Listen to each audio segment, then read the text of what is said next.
बात करेंगे बीजेपी सांसद डॉक्टर हर्षवर्धन हमारे साथ हैं। हर्षवर्धन जी, कैसे देखते हैं आप, क्योंकि सचिवों के ट्रांसफर को लेकर के जो चीजें थी, अध्यादेश लाने के साथ इन सब चीजों पर रोक लग गई? नहीं, देखिए, प्रत्यक्ष को किसी प्रमाण की ज़रूरत नहीं होती है। आपने देखा कि अध्यादेश आया, वो तो मजबूरी थी, वो ज़रूरी था।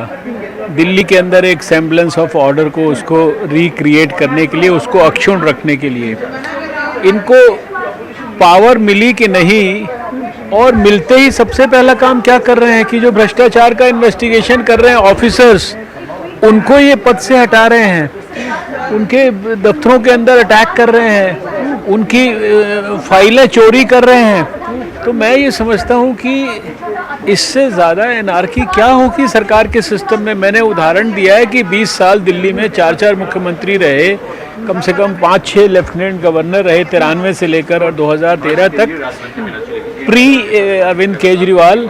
कभी इस तरह की घटनाएं नहीं हुई। सारी सरकार चलती थी, व्यवस्था चलती थी, ट्रांसफर भी होते थे, पोस्टिंग भी होती थी और डिपार्टमेंट भी चलते थे और डेवलपमेंट भी होता था। कोर्ट बंद होने से पहले ही अध्यादेश क्यों लाया गया?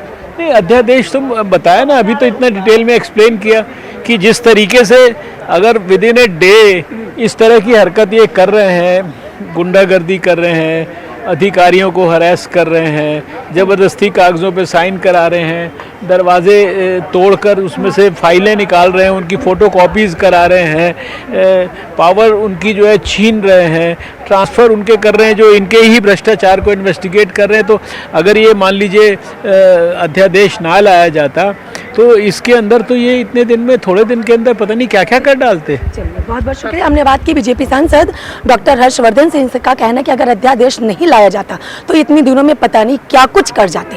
वीडियो जर्नलिस्ट सत्येंद्र के साथ में कंचन अरोड़ा, दिल्ली, हिंदी खबर।